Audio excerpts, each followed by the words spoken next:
stand up straight with your shoulders back. Sounds simple, right? But what if I told you this isn't just advice about posture? It's about rewiring how you see yourself and how the world sees you. Jordan Peterson's 12 Rules for Life hit the bestseller lists like a freight train, and today we're breaking down why millions of people call this book life-changing. Buckle up because we're about to dive deep. Look, life is chaos. We all know it. Peterson doesn't sugarcoat anything. He tackles suffering, responsibility, meaning, and how to navigate a world that often feels like it's falling apart. This book is basically a no-nonsense guide to getting your life together, one practical rule at a time. Whether you're stuck in a rut, struggling with direction, or just want to level up, these insights hit different. Rule 1. Stand up straight with your shoulders back. Here's the deal. Your body language doesn't just reflect your confidence, it actually creates it. Jordan Peterson uses the example of lobsters. Yeah, you heard that right, lobsters. These creatures have been around for millions of years, and they have a social hierarchy based on serotonin levels. When a lobster wins a fight, its brain gets flooded with serotonin, it stands taller, and other lobsters respect it more. Lose a fight? The opposite happens. The same neurochemistry applies to us. When you slouch and make yourself small, your brain interprets that as defeat. Your serotonin drops, you feel worse, and people treat you differently. But when you stand tall, shoulders back, chin up, your brain gets the message, I'm capable, I'm confident, I belong here. Action step. Next time you walk into a room, whether it's a job interview, a party, or just your local coffee shop, fix your posture before you enter. It's like hitting the reset button on your brain chemistry. Try it for 1 week and watch how differently people respond to you. Rule 2.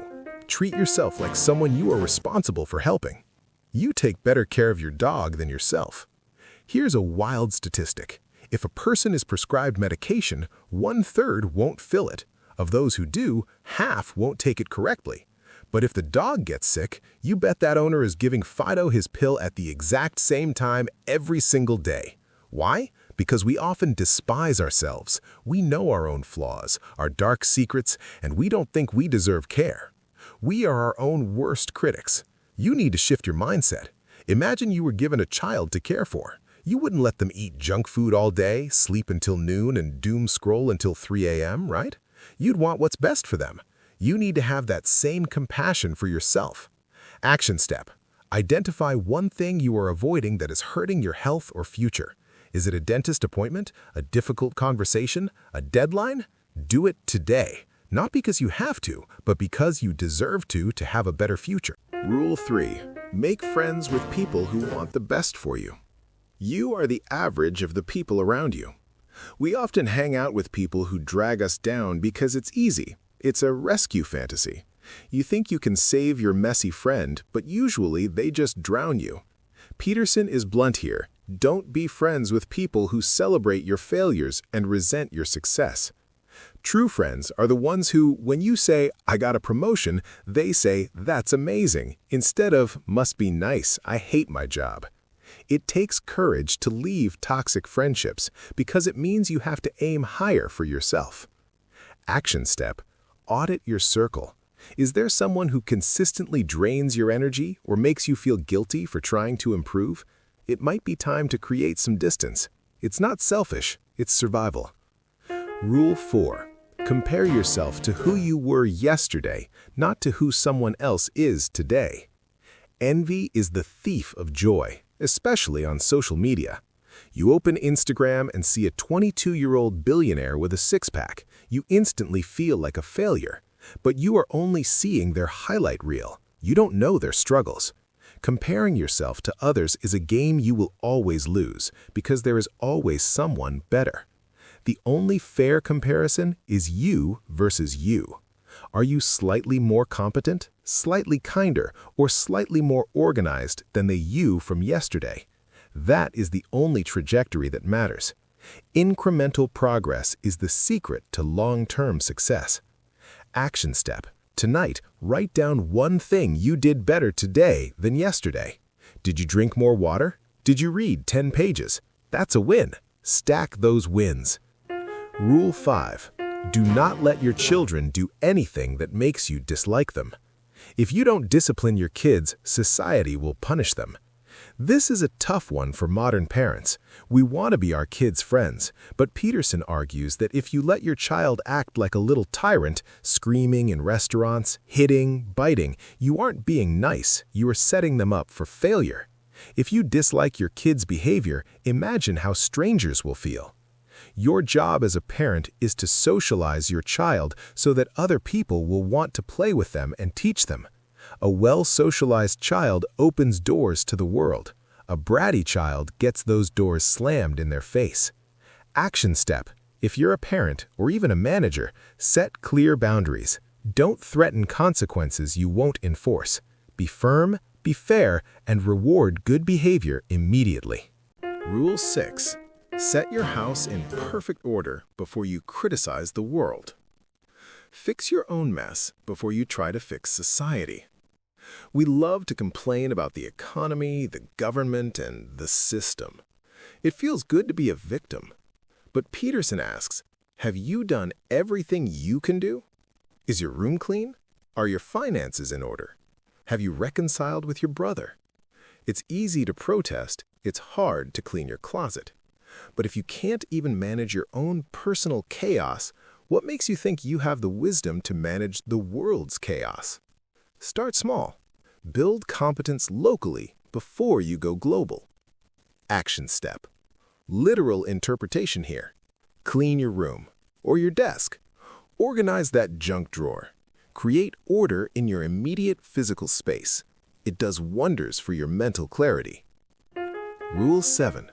Pursue what is meaningful, not what is expedient. Pleasure is cheap. Meaning is expensive, but worth it. Expedient means doing what is easy. What gives you a quick hit of dopamine right now? Eating the cake, skipping the workout, lying to get out of trouble. Meaningful is about sacrifice. It's about delaying gratification for a better future. Life is suffering. That's the baseline. To make that suffering bearable, you need a purpose. Meaning comes from responsibility. It comes from carrying a heavy load. It's not fun, but it sustains you when things go wrong. Action step. Identify one area where you are choosing the easy way out. Maybe it's in your diet or your work ethic. Choose the harder path tomorrow just to prove to yourself that you can. Rule 8. Tell the truth, or at least don't lie. Lies warp your reality. We tell white lies to avoid conflict. We say yes when we want to say no. We pretend to agree with our boss to be safe. Peterson argues that every lie weakens your character. When you lie, you disconnect from reality, and eventually, reality will snap back and hit you in the face. You don't have to be brutal, but you must be truthful.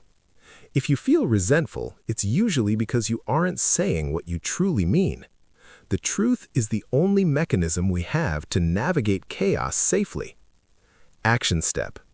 Next time you are in a conversation and you're about to say something just to fit in or be nice that you don't actually believe, stop.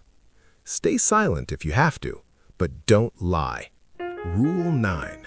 Assume that the person you are listening to knows something you don't. Stop waiting for your turn to speak. Most of us don't listen. We just reload. We're thinking about our counter-argument, but if you actually listen to understand, you might learn something that prevents you from running into a brick wall later. Conversation is an opportunity to update your software. If you enter a conversation thinking you already know everything, you are stagnant. If you enter it looking for the nugget of gold the other person has, you grow. Action step. Try the summary method. In your next debate, before you reply, summarize what the other person just said and ask, "Did I get that right?" It changes the entire dynamic. Rule 10. Be precise in your speech. Name the monster to defeat it. When we have a problem, we often keep it vague. I'm just unhappy. My relationship feels off. This creates anxiety because you can't fight a fog. You need to turn the fog into a dragon. A dragon can be fought. Fog just suffocates you. Specify the problem. Don't say, "You're always mean to me." Say, "I felt hurt when you made a joke about my cooking in front of our friends." Precision strips away the chaos and makes the problem solvable. Action step. If something is bothering you, write it down. Be surgically precise. What exactly is wrong, and what exactly do you want to happen? Rule 11. Do not bother children when they are skateboarding. We need danger to become competent. If you see kids skateboarding, doing jumps, maybe looking a bit reckless, don't stop them. Peterson uses this as a metaphor. If we remove all danger from the world, if we safety-proof everything, we don't make people safe, we make them weak. Competence is better than safety. We need to push our boundaries to see what we are capable of. Overprotective parents or societies stifle growth. Let people take calculated risks. Action step. Stop micromanaging. Whether it's your kids, your employees, or yourself, allow a little room for risk and failure. That's where the growth is. Rule 12. Pet a cat when you encounter one on the street. Find light in the darkness. This is the most tender rule. Peterson talks about his daughter's severe illness and how much suffering his family endured. When life is catastrophic, you can't plan 5 years ahead. You can barely plan 5 minutes ahead. When everything is falling apart, you must look for the small, immediate moments of redemption. A good cup of coffee, a sunset, a friendly cat on the street. These aren't distractions, they are the fuel that keeps you going. Action step. If you are having a terrible day, lower your time horizon.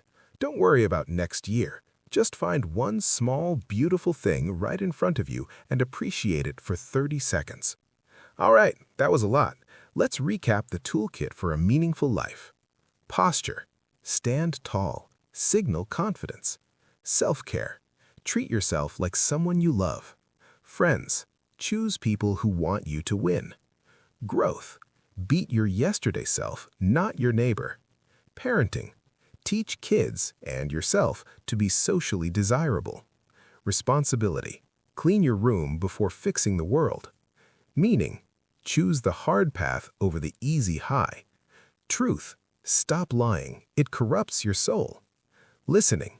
Learn from others. Don't just talk. Precision. Define your problems clearly. Resilience. Allow for risk and danger. Gratitude. Pet the cat. Find joy in the small things. Jordan Peterson's 12 Rules for Life isn't about being perfect. It's about recognizing that life is chaos, but you have the power to create order. It's about taking responsibility, because when you take responsibility, you find meaning, and meaning is what sustains you through the hard times. So, which rule hit you the hardest? Are you going to clean your room, or do you need to audit your friend group? Let me know in the comments below. If you want to build a better brain and a better life, make sure to hit that subscribe button. We've got more life-changing book breakdowns coming your way. Thanks for watching, and I'll see you in the next one.